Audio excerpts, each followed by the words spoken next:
శ్రీకాకుళం జిల్లా ఆముదాల వలస రోడ్ల పరిస్థితి భయానకంగా తయారైంది. గత 5 ఏళ్ల నుంచి ఇక్కడ 30 మంది మృతి చెందగా 250 మంది తీవ్ర గాయాలు పాలయ్యారు. ఇదే రోడ్పై ఓవైపు స్పీకర్ తమ్మినేని, మరోవైపు ధర్మాన ప్రసాదరావు నిత్యం ప్రయాణిస్తుంటారు. ప్రయాణికుల ప్రాణాలు పోతున్నా రోడ్లు మాత్రం బాగు చేయడం లేదని స్థానికులు ఆగ్రహం వ్యక్తం చేస్తున్నారు. నిన్న ఇదే రోడ్లో ఓ కానిస్టేబుల్ మరణించడంతో స్థానికులు రోడ్పై నిరసన చేపట్టారు.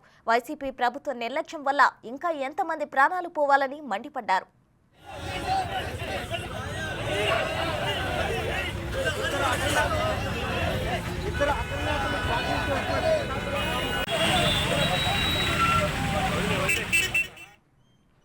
శ్రీకాకుళం జిల్లా ఆముదాల వలస రోడ్ల పరిస్థితి భయానకంగా తయారైంది. దీనికి సంబంధించి మరిన్ని అప్డేట్స్ మా ప్రతినిధి రాము అందిస్తారు. రాము, చెప్పండి.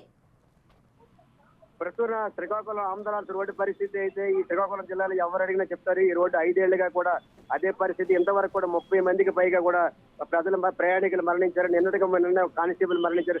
15 రోజుల క్రితం అదే రోడ్లో ప్రయాణిస్తూ విధులు నిర్వహిస్తూ వెళ్తున్న ఇంకో కానిస్టేబుల్ కూడా మరణించడం జరిగింది. ఇంతవరకు 30 మంది చనిపోయారు. కానీ 5 ఏళ్లలో రోడ్డు పరిస్థితి అంత భయానకంగా ఉన్నా సరే ఇంతవరకు కూడా అదే ప్రాంతంలో ప్రతి నిత్యం కూడా మంత్రి ధర్మాన ప్రసాదరావు, మరోవైపు స్పీకర్ తమ్మినేని సీతారాం కూడా అదే ప్రాంతంలో ఉంటారు. అదే ప్రాంతం నుంచి నిత్యం ప్రయాణిస్తుంటారు. కానీ ఈ రోడ్ల గురించి గతంలో 5 ఏళ్లుగా కూడా స్థానికులంతా కూడా వాళ్ళకి అనేక సార్లు వినతిపత్రం ఇచ్చినా సరే ఖచ్చితంగా కనీసం రోడ్డు గురించి పట్టించుకోవట్లేదంటూ కూడా స్థానికులు ఆగ్రహం వ్యక్తం చేస్తున్నారు. నిన్న సాయంత్రం కానిస్టేబుల్ డ్యూటీలు నిర్వహించుకుని వెళ్తుండగా అక్కడ ఉన్న గోతును తప్పించిపోయి కింద పడిన సమయంలో ఎదురుగా వస్తున్న మరొక స్కూటర్ ఆయన గుద్దులతో ఆయన అక్కడికక్కడ మరణించారు. మరేపు చూస్తే గత 5 ఏళ్లలో 30 మంది చనిపోయారు. అదే ప్రాంతంలో అక్కడి నుంచి శ్రీకాకుళం నుంచి ఆముదాల వైపు కూడా నిత్యం కూడా వేలాది మంది, లక్షల మంది కూడా ప్రయాణిస్తుంటారు. అదే ప్రాంతం నుంచి ఒరిస్సా వైపు వెళ్ళాలన్నా, పర్లాకి వెళ్ళాలన్నా, లేదంటే రైల్వే స్టేషన్ ఆముదాల రైల్వే స్టేషన్ వెళ్ళాలన్నా సరే అదే ముఖ్యమైన రోడ్డు. నిత్యం కూడా కొన్ని లక్షల మంది ప్రయాణిస్తుంటారు. కానీ 5 ఏళ్లుగా అంత భయానకంగా రోడ్లు ఉన్నా సరే కనీసం వైసీపీ ప్రభుత్వం పట్టించుకోవట్లేదు. మంత్రి ధర్మానికి అదే నియోజకవర్గంలో 11 కిలోమీటర్లకి 2 ప్రాంతాలకు నియోజకవర్గం చెందింది. అది